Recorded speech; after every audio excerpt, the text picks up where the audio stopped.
اور یوسف ملک مصر کا حاکم تھا اور وہی ملک کے سب لوگوں کے ہاتھ غلہ بیچتا تھا۔ سو یوسف کے بھائی آئے اور اپنے سر زمین پر ٹیک کر اس کے حضور اداب بجا لائے۔ یوسف اپنے بھائیوں کو دیکھ کر ان کو پہچان گیا، پر اس نے ان کے سامنے اپنے آپ کو انجان بنا لیا اور ان سے سخت لہجے میں پوچھا، تم کہاں سے آئے ہو؟ انہوں نے کہا کہ کنعان کے ملک سے اناج مول لینے کو۔ یوسف نے اپنے بھائیوں کو پہچان لیا، پر انہوں نے اسے نہ پہچانا۔ آپ نے کہا کہ قحط کی کہانی بڑی مصیبت کی طرف اشارہ کرتی ہے، اور یوسف کے بھائی انکار کرنے والوں کی نمائندگی کرتے ہیں، وہ قوم جس نے مسیح کا انکار کیا، لہٰذا یہ یعقوب کی مصیبت ہے۔ جی، یوسف خود کو ان سے واقف کیوں نہیں کرنا چاہتا تھا؟ یہ ہمیں بڑی مصیبت اور مسیح سے لا علمی کی روشنی میں کیا بتاتی ہے؟ اس سے پہلے کہ وہ خود کو ان پر ظاہر کرتا، جو کہ باب 45 میں ہوگا، لیکن اس سے پہلے وہ چاہتا تھا کہ ان کی توبہ تک نوبت پہنچے۔ خدا چاہتا ہے کہ وہ تمام بنی نوع انسان کو برکت دے، لیکن شرط ہے کہ پہلے وہ توبہ کریں اور خدا پر ایمان لائیں۔ یہ خدا کا خدا حکم کا ہے۔ حکم۔ وہ نجات دینے کے لیے لوگوں کو اپنے پاس بلاتا ہے، اور یہ خدا کا حکم ہے کہ تم توبہ کرو اور ایمان لاؤ۔ اگر تم توبہ کرو گے تو تمہیں نجات ملے گی، اگر نہیں تو پھر سزا ملے گی۔ اور اسی لیے یوسف 42، 43 اور 44 باب میں بس ایک ہی چیز کو ڈھونڈ رہا ہے۔ کیا اس کے بھائی ابھی تک توبہ کے لیے تیار ہوئے ہیں یا ان کے دل سخت ہیں؟ انہوں نے یوسف کی مصیبت دیکھی لیکن کچھ بھی نہ کیا، اور اپنے بوڑھے باپ کے بارے میں نہ سوچا کہ وہ یہ صدمہ کیسے برداشت کر پائے گا۔ لیکن یوسف جو عقل و فہم کا مالک تھا، اس نے اپنے بھائیوں سے وہ سلوک نہ کیا جس کے وہ حقدار تھے۔ پہلے اس نے اس بات کو جانا کہ انہوں نے اپنے باپ کی اچھی طرح دیکھ بھال کی ہے، اور پھر اس نے ان پر اپنے آپ کو ظاہر کیا۔ پہلی دفعہ اس نے بتایا کہ میں تمہارا وہ بھائی ہوں جسے تم نے مصریوں کے ہاتھ بیچ دیا۔ خدا نے مجھے جانوں کو بچانے کے لیے بھیجا۔ احبار کے مطابق عیدوں کی تاریخ کفارے کا دن ہے۔ احبار 23 کے مطابق عیدوں کی تاریخی ترتیب میں کفارے کا دن خیموں کی عید سے پہلے آتا ہے۔ صحیح۔ بس خیموں کی عید خوشیوں کی عید کے کفارے کے دن کے بعد آتی ہے، جس پر بہت زیادہ رونا پڑتا ہے۔ جی، بس بڑی مصیبت میں وہ آگ کی مصیبت سے گزریں گے جہاں بہت رونا ہے۔ جب تک ان کی آنکھیں نہ کھلتیں اور وہ یسوع کو جانتے نہیں تو توبہ نہ کرتے، وہ خود پر کو ایک ان سے حقیقی توبہ ان کے دلوں سے آ رہی ہے۔ یہ بائبل کی ترتیب ہے۔ بائبل میں کس حصے میں ہمیں یہ ملتا ہے؟ جیسے کہ یہودیوں کے لیے اور ہم سب کے لیے ایک بات یکساں ہے کہ اگر ہمارے دل توبہ نہیں کرتے اور ہم گناہ کرتے ہیں تو کوئی برکت نہیں ملے گی۔ صحیح۔ یوسف کے بظاہر ظلم میں اضافہ کرنے کے لیے اور انہیں توبہ کی طرف راغب کرنے کے لیے وہ غصے میں آیا، اور یوسف ان خوابوں کو جو اس نے ان کی بابت دیکھے تھے یاد کر کے ان سے کہنے لگا، تم جاسوس ہو، تم آئے ہو کہ اس ملک کی بری حالت دریافت کرو۔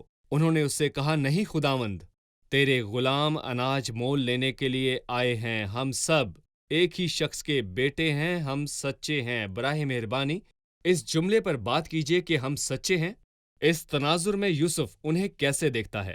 یہ بہت غصہ دلانے والے الفاظ ہیں، لیکن ان پر بات کرنے سے پہلے میں آیت 6 میں موجود کچھ خوشگوار الفاظوں پر بات کرنا چاہوں گا۔ یوسف کے بھائی آئے اور زمین تک سر ٹکا کر اس کے حضور اداب بجا لائے، اور باب 37 میں یہ ان کے لیے توہین تھی، لیکن یہ خدا کا کلام ہے۔ تو چاہتا ہے کہ ہم تجھے جھک کر سجدہ کریں، لیکن جیسے ہی وہ اس کے پاس آئے تو سب سے پہلے انہوں نے کیا کیا؟ سو یوسف کے بھائی آئے اور اپنا سر زمین تک ٹکا کر اس کے حضور ادا بجا لائے۔ اور یہاں پر غصہ دلانے والی بات کیا تھی؟ اور وہ بات تھی کہ ہم سچے ہیں۔ یہ سچ میں بہت زیادہ تکلیف دلانے والی بات تھی۔ اگر یوسف کی جگہ اس وقت کوئی اور ہوتا تو ان کی بات کا یقین کر لیتا، لیکن یوسف نے سب کچھ جاننے کے بعد ان پر اپنے آپ کو ظاہر کیا تاکہ وہ اس کے آگے سرنگوں ہوں، لیکن خداوند کی حکمت یہ تھی کہ ان کی توبہ تک نوبت پہنچے، اس لیے اس نے انہیں قید میں ڈالا۔ اور جب وہ 3 دن کے بعد قید سے باہر آئے تو لکھا ہے، دراصل ہم مجرم ہیں، اور اس میں کتنا فرق ہے کہ ہم سچے ہیں۔ وہ سچے نہیں بلکہ وہ مجرم تھے، انہوں نے گناہ کیا تھا، اور یہ وہ بات ہے جو ہمارا زندہ خدا تمام گناہ گاروں سے سننا چاہتا ہے۔ اور فریسی کہتے ہیں کہ میں دوسروں کی طرح نہیں ہوں، اور یہ بات کوئی اچھی بات نہیں ہے، لیکن محصول لینے والا چھاتی پیٹ پیٹ کر رو رہا ہے کہ مجھ گناہگار پر رحم کر۔ سلیپ پر 2 ڈاکوؤں میں سے ایک نے نجات کو رد کیا لیکن دوسرے نے التجا کی اور مسیح نے اس پر رحم کیا۔ صحیح۔ یوسف نے 18ویں آیت میں اپنے بارے میں کہا کہ یہ کرو تو زندہ رہو گے کیونکہ مجھے خدا کا خوف ہے۔ انہوں جی نے صحیح۔ اپنے بارے میں جھوٹ کہا کہ ہم سچے ہیں۔ صحیح۔ یوسف نے کہا کہ مجھے خدا کا خوف ہے۔ یوسف کے دل میں جو تھا اس نے وہ کہہ دیا۔ آپ اس کے بارے میں کیا کہیں گے؟ مجھے یوسف کا کردار ہر لحاظ سے بہت زیادہ پسند ہے۔ یوسف آدمیوں کے بیٹوں میں سے سب سے زیادہ خوبصورت لڑکا تھا، اور میں جانتا ہوں کہ یوسف سے زیادہ خوبیاں کسی میں نہیں ہو سکتی۔ یوسف میں 2 تشبیہات کا ذکر کیا گیا ہے۔ پہلی بات کہ اسے خدا کا خوف تھا۔ جب ملکہ نے اسے اپنے ساتھ گناہ کرنے کے لیے کہا تو اس نے انکار کیا، کیونکہ اس کے دل میں خدا کا خوف تھا اور وہ ایک نیک اور پرہیزگار صحیح۔ انسان تھا۔ وہ عورت اسے نقصان پہنچا سکتی تھی، لیکن اسے نقصان سے زیادہ اس بات کا خوف تھا کہ اس سے کہیں کوئی گناہ نہ ہو جائے۔ یوسف کس قدر زبردست ہے، لیکن آپ اس بات کو یاد رکھیں، ایک غلام جس کے دل میں خدا کا خوف ہے اور دوسری طرف وہ شخص جو مصر کا حاکم ہے اور اس کے دل میں خدا کا خوف ہے، لیکن یہاں پر دونوں میں فرق ہے۔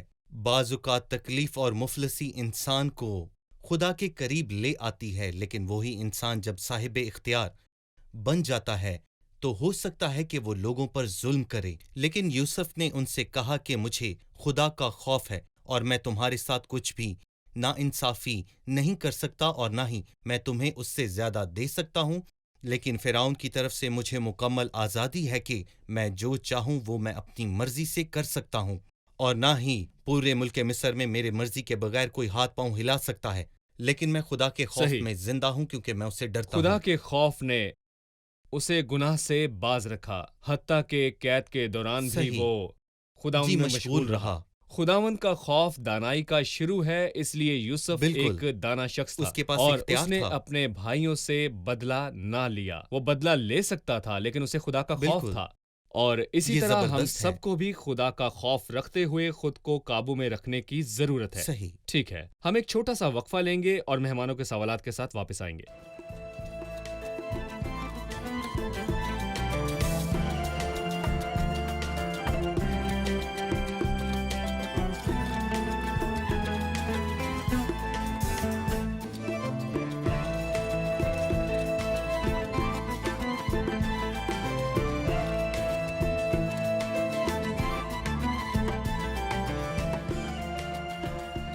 یوسف کے بھائیوں نے جب اپنا جرم قبول کر لیا تو ان دونوں حالتوں کے درمیان آپ کا موازنہ کیا کہتا ہے؟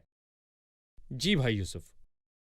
انہوں نے کہا کہ ہم نے یہ دیکھ کر بھی کہ اس کی جان کیسی مصیبت میں ہے، اس کی کچھ نہ سنی، اور میں یہاں پر یہ کہنا چاہوں گا کہ انسان ہونے کے ناطے اس کی حالت بہت بری ہوگی۔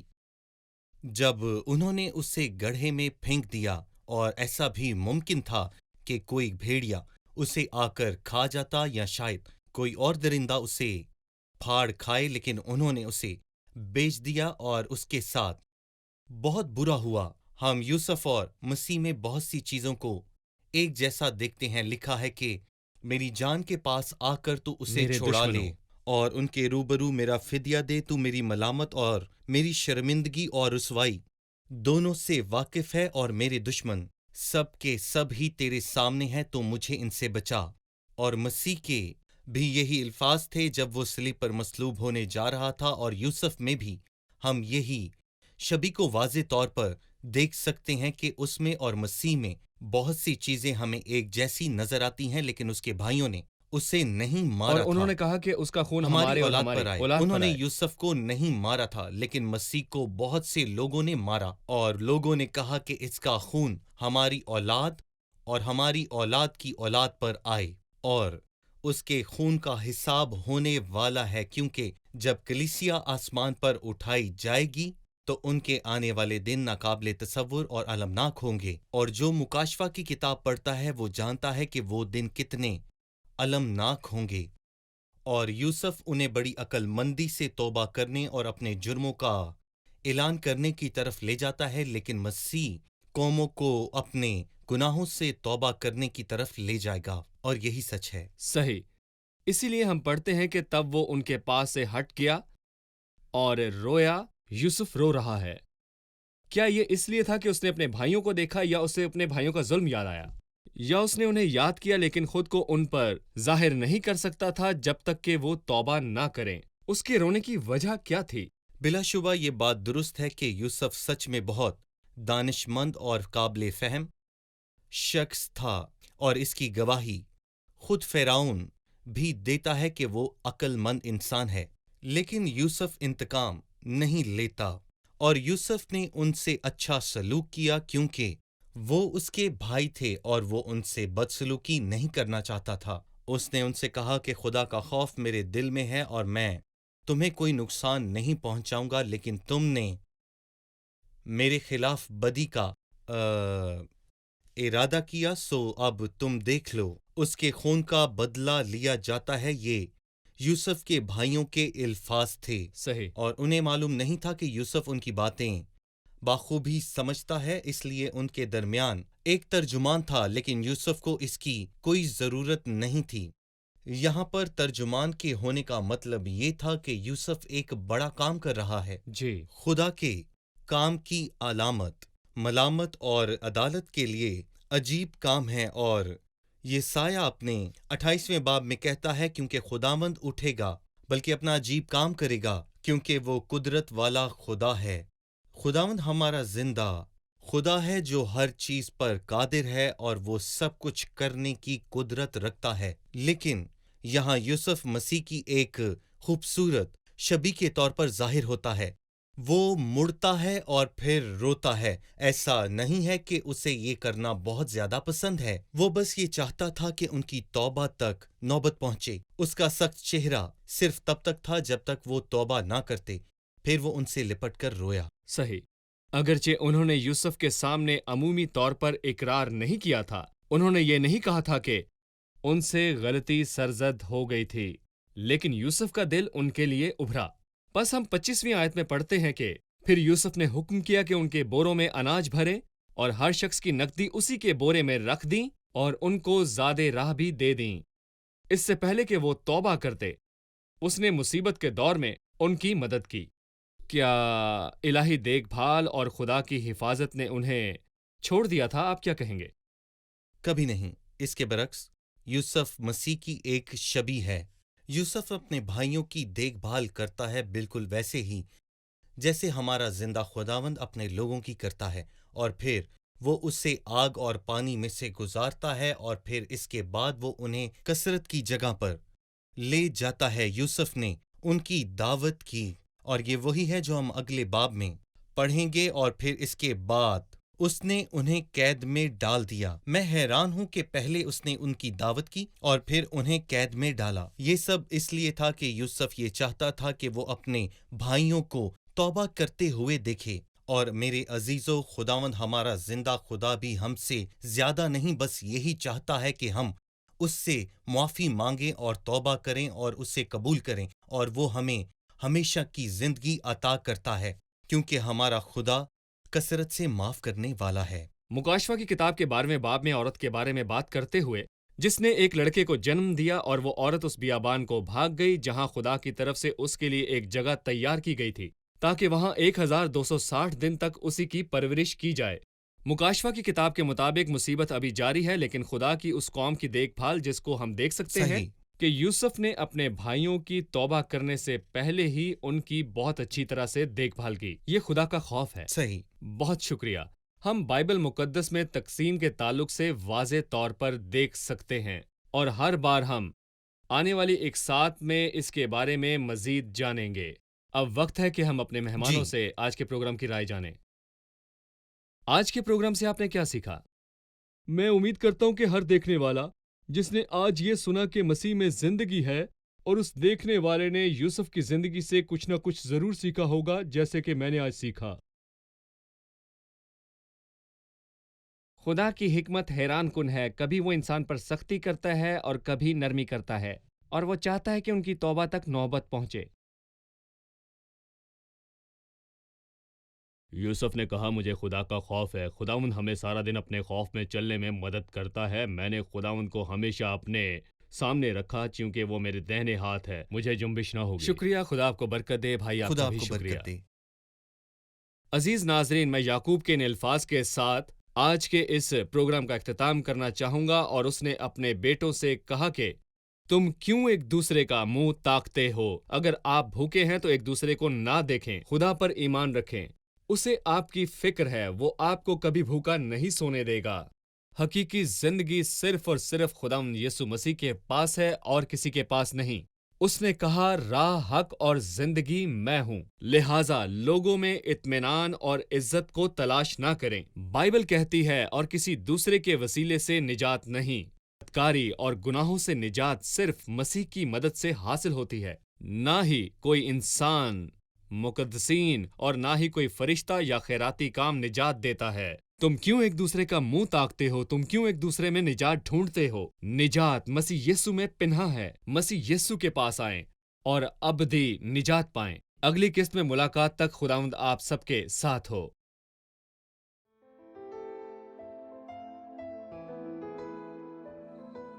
تیرا کلام رہے گا قائم، پہاڑ جب نہ رہے خدایا، تیرے منہ کی ایک بات بھی ٹلے گی نہ، چاہے کچھ بھی ہو۔